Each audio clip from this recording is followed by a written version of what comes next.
अकेलापन एक ऐसा शब्द जिससे सब घबराते हैं। अगर मैं कहूँ कि आपको अकेले रहना है तो आप परेशान हो जाएंगे, क्योंकि हमें इसकी आदत नहीं है, ना ही हम ऐसा करना चाहते हैं।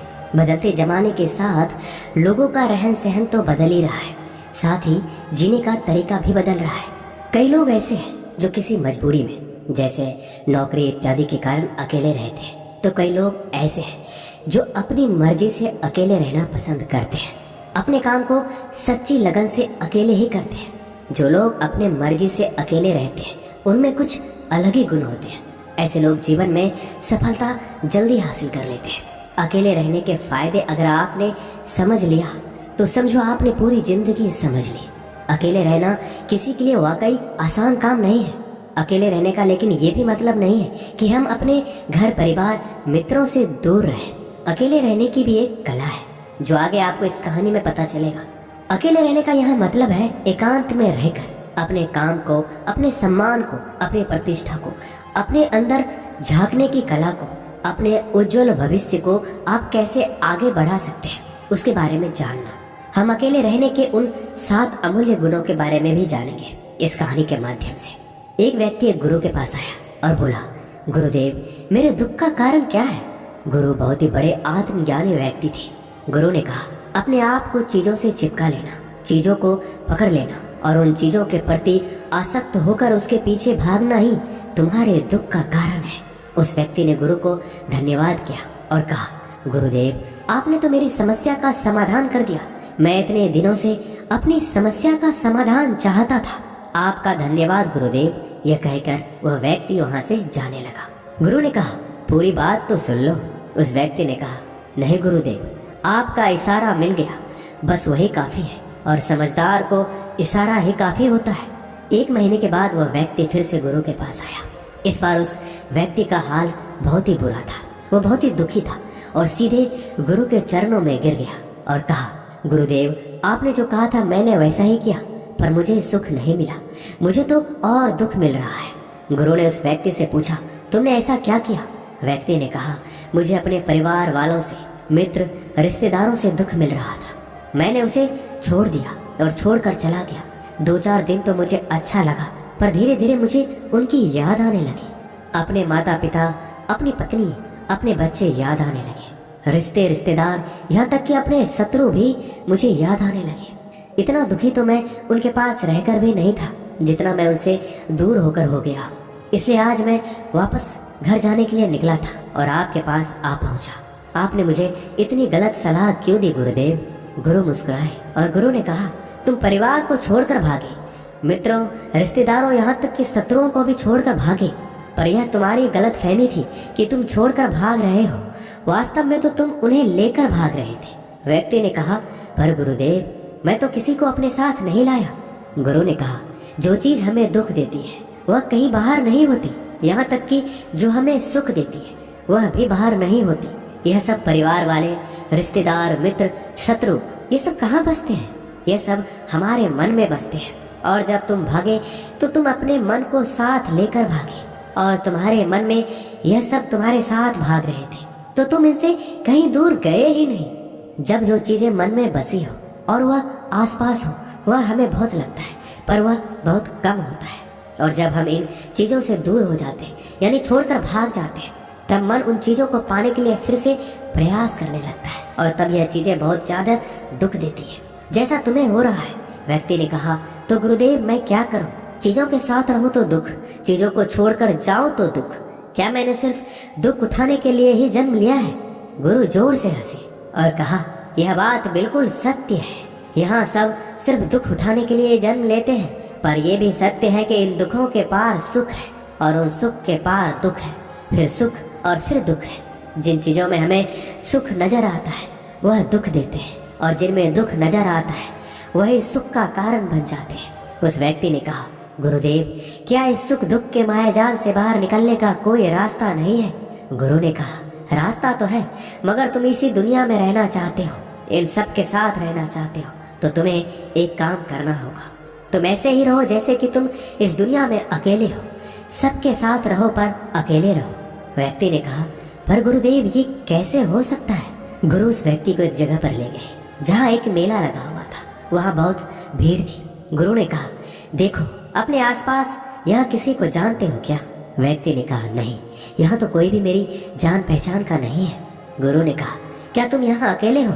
व्यक्ति बोला, हाँ गुरुदेव, बिल्कुल अकेला हूँ। गुरु ने कहा, नहीं, तुम्हारे मन में कुछ चल रहा है, तुम अकेले नहीं हो।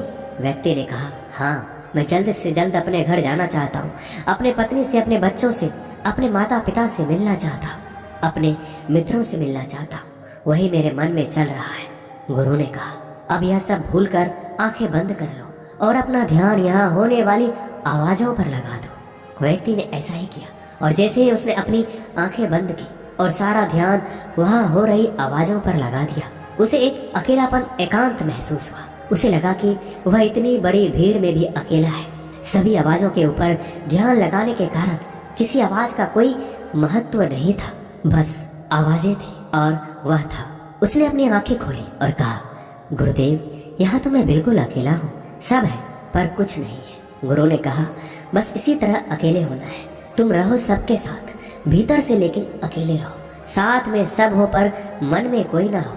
जिसने इस तरह से अकेले जीना सीख लिया, उसे कभी जीवन में दुख नहीं होगा, उसे चीजें दुख नहीं देगी, वह हर चीज में आनंद की प्राप्ति कर सकता है। गुरु ने आगे कहा, महान सफलताएं अकेलेपन से ही शुरू होती है, अकेलापन ही हमें उनसे मिलाता है।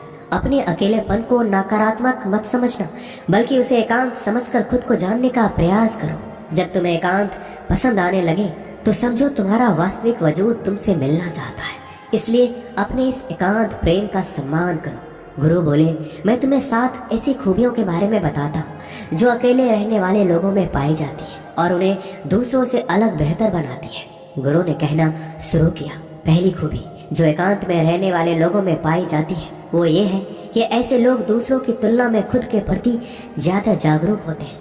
वो खुद के स्वभाव और आचरण के बारे में ज्यादा गहराई से जानते हैं।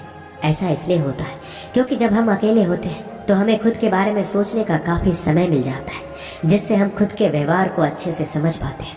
एकांत में रहने वाले लोग खुद की कमजोरी और ताकत को भी अच्छे से जान पाते हैं, जिससे वो दूसरे लोगों की तुलना में किसी भी खराब परिस्थिति का सामना ज्यादा अच्छे से कर सकते हैं। गुरु ने कहा, अकेले रहने वाले लोगों की दूसरी खूबी है कि ये सकारात्मक सोच वाले लोग होते हैं। देखो, जब बहुत से लोग हमारे साथ होते हैं तो वहाँ एक दूसरे से तुलना, जलन, घमंड, लालच जैसे कुविचार अपने आप ही मन में आने लगते हैं। फिर इंसान इन विचारों के बस में आकर उल्टे सीधे काम करने लगता है।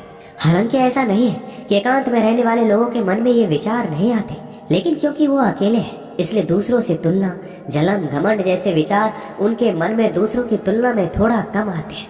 साथ ही अकेले रहने की वजह से उन्हें खुद के बारे में सोचने का ज्यादा समय मिलता है, जिससे वो अपने नकारात्मक विचारों को पहचान कर उन्हें कम कर सकते हैं, जिसके कारण ऐसे एकांत में रहने वाले लोग ज्यादा सकारात्मक होते हैं। अकेले रहने वाले लोगों की तीसरी खासियत ये है कि ये लोग ज्यादा अनुशासित और आत्मनिर्भर होते हैं, क्योंकि अकेले रहने वाले लोगों को अपने ज्यादातर काम खुद से ही करने पड़ते हैं, इसलिए ये दूसरों की तुलना में ज्यादा आत्मनिर्भर होते हैं। साथ ही ऐसे लोगों को दूसरों का काम भी पसंद नहीं आता, ये अपना काम खुद करने पर ही भरोसा करते हैं। साथ ही ये लोग कोशिश भी करते हैं कि दूसरों से कम सहायता लेनी पड़े, पर क्योंकि ऐसे लोग आत्मनिर्भर और अपने काम को लेकर स्पष्ट होते हैं, ऐसे लोग अनुशासित भी होते हैं। ये लोग अपने समय की कद्र करते हैं और दूसरों का भी समय बर्बाद नहीं करते। अकेले होने की वजह से ऐसे लोग एक निश्चित दिनचर्या का पालन भी करते हैं, जिससे ये लोग ज्यादा व्यवस्थित होते हैं और ये भी इनके अनुशासित होने का एक कारण है। गुरु ने आगे कहा, अकेले रहने वाले लोगों की चौथी खासियत ये है कि ये लोग किसी भी चीज के बारे में बड़ी बारीकी से और गहराई में जाकर सोच सकते हैं। अकेले रहने वाले लोगों की ये सबसे बड़ी खासियत होती है, इसलिए जितने भी लेखक, कवि और बड़े बड़े काव्यों के रचयिता हैं, उन सभी को एकांत में रहना पसंद था, क्योंकि जब कोई व्यक्ति एकांत में होता है तो अपने अंदर की आवाज सुन पाता है। जितने भी बड़े आविष्कार हुए हैं उन सब की शुरुआत एकांत में हुई थी, क्योंकि एकांत में रहकर ही किसी भी चीज के बारे में बड़ी बारीकी से सोचा और समझा जा सकता है। गुरु ने कहा, एकांत में रहने वाले लोगों की 5वीं खूबी यह है कि इनका व्यक्तित्व सबसे अलग हटकर होता है। वो लोग ज्यादातर दूसरे लोगों के साथ रहते हैं, ये अकेले रह ही नहीं पाते, वो कितनी भी कोशिश कर ले, लेकिन जाने अनजाने में सही, लेकिन दूसरे के व्यक्तित्व का कुछ हिस्सा उनके अंदर आ ही जाता है। दूसरों की आदतें, दूसरों के विचार उनके अंदर प्रवेश कर ही जाते हैं, जिससे उनके व्यक्तित्व में वो अनूठापन, वो निरालापन नहीं आ पाता। उनका व्यक्तित्व कई सारे लोगों के साथ व्यक्तित्व का मिश्रण होता है, पर क्योंकि एकांत में रहने वाले लोग अपना ज्यादातर समय अपने साथ बिताते हैं, इसलिए ये दूसरों की बातें और विचारों से बहुत ही कम प्रभावित होते हैं। इनके अपने जीवन को जीने के खुद बनाए नियम और कायदे होते हैं, जिनका ये पालन करते हैं। ये किसी से भी आसानी से प्रभावित नहीं होते, इसलिए ऐसे लोगों की शख्सियत सबसे हटकर सबसे अलग होती है। इसलिए इनके व्यवहार में एक अलग ही निरालापन होता है, जो किसी दूसरे व्यक्ति को भी पसंद आ सकता है और नहीं भी। गुरु बोले, छठी खासियत जो एकांत में रहने वाले लोगों में होती है, ज्यादा लोगों से अपने संबंध नहीं बनाते, लेकिन यह जितने भी लोगों से संबंध बनाते हैं सच्चे दिल से बनाते हैं। ऐसे लोगों के बहुत ही कम दोस्त होते हैं, लेकिन जितने भी होते हैं ये उनसे अपनी दोस्ती पूरी ईमानदारी से निभाने की कोशिश करते हैं। अक्सर लोगों को ये लगता है कि एकांत में रहने वाले लोग बहुत कम बात करते हैं, लेकिन उनसे पूछिए जिनसे ये दिल से जुड़े होते हैं, उनसे ये कितनी बातें करते हैं। वैसे लोग इन्हें अपना मान लेते हैं और वो इनके सामने अपने पूरे दिल की बात रख देते हैं। अकेले रहने वाले लोग बहुत ही कम लोगों के साथ संबंध रखते हैं, लेकिन जरूरत पड़ने पर वो अपनी तरफ से पूरी मदद करने के लिए तैयार रहते हैं। इसलिए इनके रिश्ते कम लोगों से तो होते हैं, लेकिन जिनके साथ भी होते हैं बहुत मजबूत होते हैं। अगली खासियत, अकेले रहने वाले लोग मानसिक तौर पर और भावनात्मक रूप से मजबूत होते हैं, क्योंकि उन्हें पता होता है कि अगर कोई समस्या उनके ऊपर आती है तो उन्हें अकेले ही उन समस्या से निपटना पड़ेगा। ऐसा बार बार करने से उनके अंदर खुद के प्रति आत्मविश्वास बढ़ जाता है, और आत्मविश्वास एवं आत्मसम्मान के बनने से वो मानसिक और भावनात्मक तौर पर और मजबूत होते चले जाते हैं, और ये मान लेते हैं कि कोई भी ऐसी समस्या नहीं है जिससे वो अपनी दृढ़ इच्छा शक्ति के दम पर हरा ना सके, और यही एक सोच उन्हें दूसरों से अलग बनाती है। इतना कहने के बाद गुरु चुप हो गए। उस व्यक्ति ने कहा, गुरुदेव आपकी सारी बात तो ठीक है, लेकिन ये कब कहा जा सकता है कि अकेलापन एक वरदान है। ये सुनकर गुरु ने कहा, अकेलापन हमेशा से ही एक वरदान रहा है, अगर हम उस समस्या को पूरी सकारात्मकता के साथ उपयोग कर पाए तो। क्योंकि जब हम दुनिया के लोगों के साथ होते हैं तब हम भीड़ का हिस्सा होते हैं, लेकिन जब हम अकेले होते हैं तब हम खुद के साथ होते हैं। जब हम खुद के साथ होते हैं तभी हम अपने समय का सदुपयोग, खुद का आकलन, खुद के शौक, सभी बातों पर अच्छे से ध्यान दे सकते हैं, अपनी कमजोरियों पर भी काबू पा सकते हैं, और ऐसा कह सकते हैं कि सच में अच्छाई की राह और इंसानियत की मंजिल भी पा सकते हैं। उस व्यक्ति को गुरु की बात समझ आई और वह गुरु को धन्यवाद कहकर चला गया। जिन चीजों को हम पाना चाहते हैं वह तब तक हमें दुख देती है जब तक कि हम उसे पा ना लें। जब हम उसे पा लेते हैं तब वह फिर से हमें दुख देती है कि वह कहीं हमसे छूट ना जाए, और जब वह हमसे छूट जाती है तो फिर से हमें दुख देती है। उसके जाने का दुख तो बहुत गहरा होता है। जीवन भर हम एक चीज को पकड़ते हैं, फिर दूसरी चीज को पकड़ते हैं, तीसरी चीज को पकड़ते हैं, और पीछे की चीजों को विदा करते रहते हैं। इसी तरह हम सुख पकड़ते हुए दुख को पकड़ते चलते हैं। पर जिस व्यक्ति ने अकेले रहना सीख लिया, वह परिवार में, समाज में सब कुछ करते हुए आनंद की प्राप्ति करते हैं। सारे कार्यों को पूरा करते हुए सुख से जीता है, आनंद से जीता है। बहुत पुरानी बात है, एक आदमी था जिसे एक बीमारी थी, बहुत ही ज्यादा बोलने की। वो 2 मिनट भी शांत नहीं रह सकता था। दवाई के रूप में उसे बोलना जरूरी था, अन्यथा उसके शरीर में हलचल होने लगती थी। उसे किसी भी विषय में हर 2 मिनट में बोलना ही होता था। वो आदमी भी इससे बहुत परेशान था और सोचता था कैसे इससे छुटकारा पाऊं। वो गुरु की तलाश में बाहर निकला। उसे एक पेड़ के नीचे एक गुरु साधना में लीन दिखाई दिए।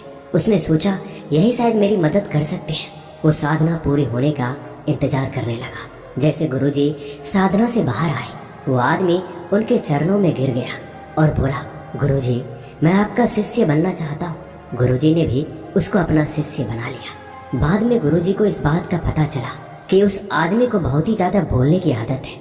वो आदमी 2 मिनट भी चुप बैठ नहीं सकता।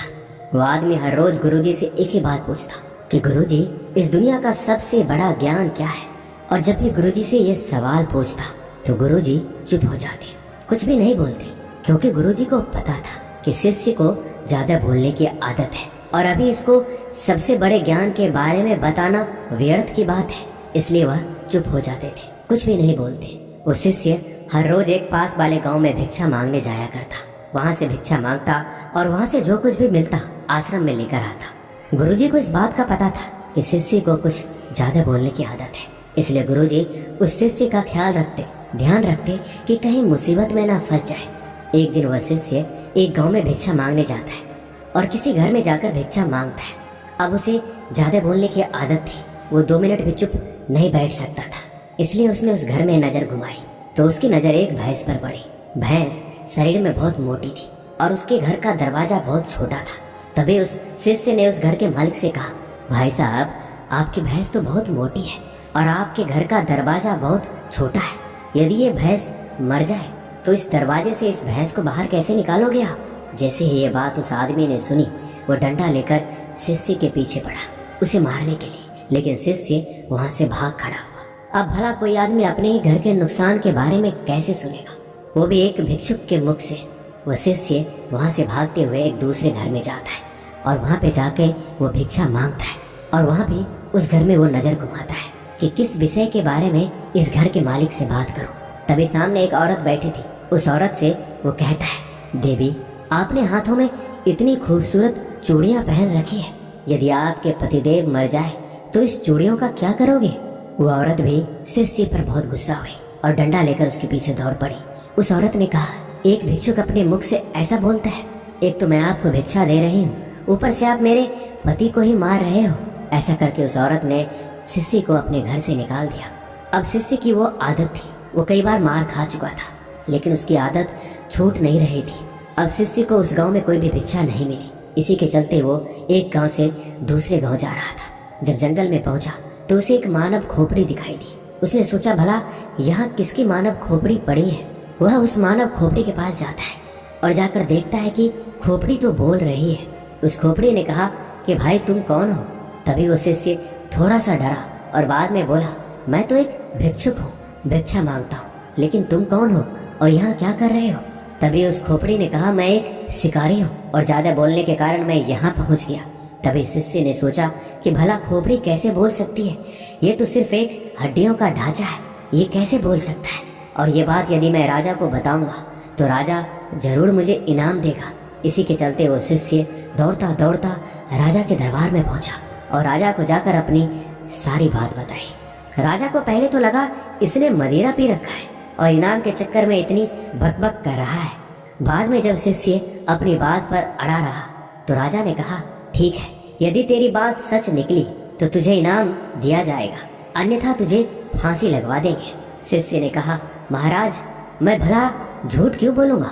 आप मेरे साथ चलकर जंगल में देख लीजिए, आपको खुद विश्वास हो जाएगा। इसके बाद राजा ने आदेश दिया कि 4 सैनिक इसके साथ जाओ और अगर इसकी बात सच निकलती है तो इसको अपने कंधे पर बिठा कर लाना, और यदि बात झूठ निकलती है तो उसको घसीटते हुए राजमहल लेकर आना। अब जैसे ही चारों सैनिक वहां पर पहुंचे तो वहां पर खोपड़ी पड़ी थी और उस खोपड़ी से वह शिष्य ने पूछा कि तुम यहाँ कैसे पहुंचे? तो खोपड़ी कुछ नहीं बोली।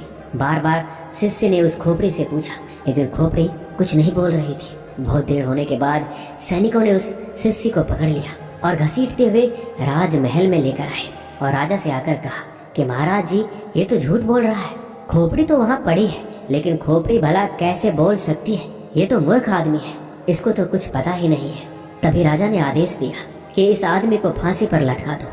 इतना सुनते ही वो आदमी थर थर कांपने लगा और अपने गुरु को याद किया, गुरुदेव, आज मुझे बचा लीजिए, नहीं तो आज मेरी मौत पक्की है। जैसे शिष्य अपने गुरु से अर्जी करता है, गुरु को आश्रम में बैठे बैठे आभास हो जाता है कि शिष्य मुसीबत में पड़ गया है और वो ज्यादा बोलने के चक्कर में ही मुसीबत में पड़ा है। गुरु भी जल्दी जल्दी अपने शिष्य के पास आता है और राजा को जैसे तैसे समझाकर उस शिष्य को वहां से छुड़ा देता है और शिष्य और गुरु दोनों ही आश्रम में वापस आ जाते हैं। तभी वो गुरु कहता है कि मैंने तुझे कितनी बार कहा है कि ज्यादा मत बोलो, ज्यादा बोलने के चक्कर में आदमी कभी कभी बुरा फंस जाता है। तभी वो शिष्य कहता है, गुरुजी, मेरी आदत पड़ गई है, अब मैं चाहकर भी इस आदत को छोड़ नहीं पा रहा हूँ। मुझे पता है कि मुझे सिर्फ दुनिया का सबसे बड़ा ज्ञान मिल जाएगा तो मेरा मन अपने आप शांत हो जाएगा, मैं अपने आप चुप हो जाऊंगा, लेकिन आप हो कि मुझे सबसे बड़ा ज्ञान बता ही नहीं रहे हो। मैं आपको कितने दिनों से पूछ रहा हूँ। जैसे ही उस शिष्य ने सवाल किया, गुरुजी फिर से चुप हो गए, कुछ भी नहीं बोले। अब वो शिष्य गुस्से में वहां से चला जाता है और कहता है, गुरुजी, मुझे बड़ा ज्ञान बताना ही नहीं चाहते। इसके बाद वो शिष्य एक तरफ जाकर बैठ गया। रात का अंधेरा पड़ गया था, शाम हो गई थी। प्रकृति में पाए जाने वाले हर चीज अपनी गहरी नींद में चले गए। तभी शिष्य आकाश में देखता है, सारे तारे टिमटिमा रहे हैं और रात की एक शांत आवाज सुनाई दे रही है, जो अंधेरी रात में हमेशा सुनाई देती है। तभी शिष्य को धीरे धीरे एक आभास होता है, उसको एक आवाज सुनाई देती है। वो आवाज थी मौन की। उसका मन एकदम खुश हो गया। वो कुछ भी बोल नहीं पा रहा था। उस दिन उसका मन एकदम शांत हो गया। उसको एक अलग सा आभास होने लगा। उसको एक अलग सी शांति प्रतीत हुई और उसको लगा कि शायद दुनिया का सबसे बड़ा ज्ञान यही है। और गुरुजी हमेशा मुझे बताते आ रहे थे, जब भी मैं उनसे पूछता तो वह शांत हो जाते, कुछ भी नहीं बोलते। और यही दुनिया का सबसे बड़ा ज्ञान है। ज्यादा बोलने के चक्कर में कई बार मुसीबत में फंसा तो गुरुजी ने ही मुझे बचाया। और गुरुजी मुझे हर बार ज्ञान दे रहे थे, लेकिन मैं ही इस ज्ञान को समझ नहीं पाया। तभी वो शिष्य बैठकर पूरी तरह मौन का आनंद लेता है, शांति का आनंद लेता है। उसके बाद वो शिष्य वहां से उठकर अपने गुरु के पास जाकर बैठ जाता है, चुपचाप बिना कुछ बोले। तभी गुरु को पता चलता है कि शिष्य को मौन मिल गया है। तभी वो गुरुजी कहते हैं कि दुनिया का सबसे बड़ा ज्ञान मौन नहीं है, लेकिन मौन ही रास्ता है। सबसे बड़े ज्ञान को पाने का सबसे पहले हमें मौन होना पड़ेगा, तभी हम सबसे बड़े ज्ञान को पा सकते हैं। उसके बाद गुरुजी कहते हैं, इस दुनिया का कोई भी शब्द मौन से बड़ा नहीं हो सकता। मौन एक तपस्या है, मौन एक साधना है। इस मौन को हर कोई धारण नहीं कर सकता, और जिसने भी धारण किया वो दुनिया का सबसे बड़े ज्ञान के चरम पर पहुंच जाएगा, सबसे बड़े सुख के चरम पर पहुंच जाएगा। उसके मन में किसी भी तरीके का सवाल नहीं रहेगा, सब सवाल खत्म हो जाएंगे, कुछ भी नहीं बचेगा, शून्य बचेगा, एक बिंदु बचेगा। बस उस बिंदु में ही चलता है असली बौद्ध का दिया। उसके बाद वो शिष्य कहता है, गुरुजी आखिर मौन कैसे रहूं? मैं जब भी ध्यान करने बैठता हूँ तो मेरा मन एक जगह लगता ही नहीं। मेरे मन में हजारों विचार आते हैं। मैं जितना मौन होने की कोशिश करता हूँ, इतना ही मेरे मन में ज्यादा विचार आते हैं। ऐसे में मैं क्या करूँ? उसके बाद गुरुदेव ने कहा, मेरी बात को ध्यान से समझो। जब ध्यान करने बैठे हो तो मन को किसी तरह शांत करना है। इसे एक छोटी सी कहानी के माध्यम से समझो। एक किसान था और वो गुरु के पास जाता है। कहता है कि गुरुजी मेरे जीवन में बहुत काम काज है, मैं काम करके थक जाता हूँ, मुझे कुछ समाधान दीजिए। उसके बाद वो गुरुजी उस किसान को एक जिन्न देता है और कहता है कि इस जिन्न को अपने घर ले जाओ, इससे जो भी बोलोगे वो सब काम ये जिन्न कर देगा। लेकिन हाँ, एक बात का ध्यान रखना, इसको खाली मत रखना। यदि इसको खाली बिठा दोगे तो ये तुम्हें खा जाएगा। किसान ने कहा, गुरुजी खाली बैठने का तो काम ही नहीं है, मेरे पास तो इतना काम है कि यह पूरी जिंदगी व्यस्त रहेगा। इसके बाद वो किसान उस जिन्न को लेकर अपने घर चला जाता है। लेकिन वो जिन्न था, हर काम को बड़ी जल्दी कर देता था। उसने तुरंत किसान का काम कर दिया। जब खाली हुआ तो किसान ने अड़ोसी पड़ोसियों के काम करवाए, फिर भी लेकिन वो जल्दी से काम को खत्म कर देता और काम खत्म करके वापस किसान को बोलता कि मुझे जल्दी काम दो, नहीं तो मैं तुम्हें खा जाऊंगा।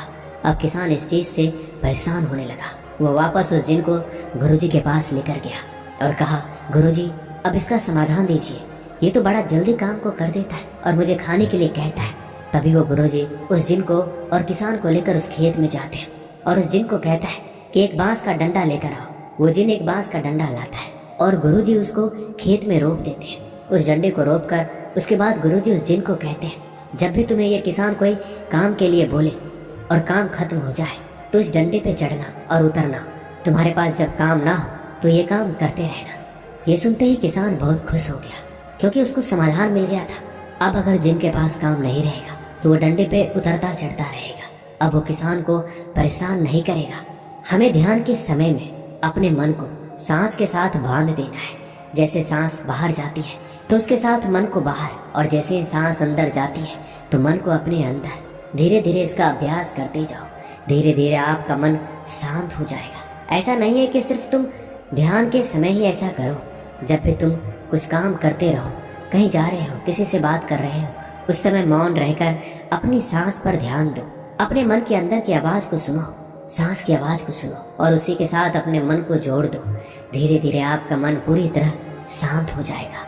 जब भी कभी बोलना पड़े, किसी को जवाब देना पड़े, पहले याद कर लो कि क्या बोलना है। उसके बाद कम से कम 5 सेकंड रुक जाओ उसके बाद ही अगले को जवाब दो।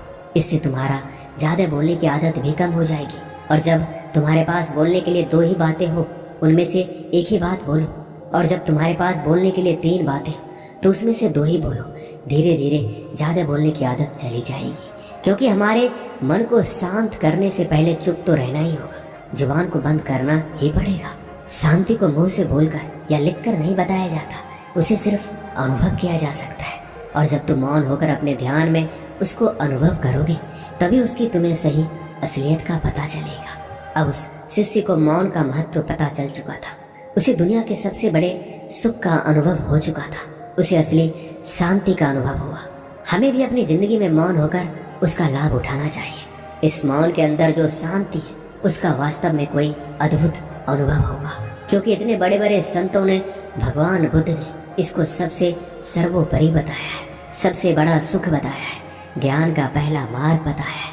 तो हमें भी अपने जीवन में मौन होकर अपने मन को शांत करके इसका अनुभव जरूर करना चाहिए। दोस्तों, इस वीडियो में बस इतना ही। मिलते हैं अगली वीडियो में।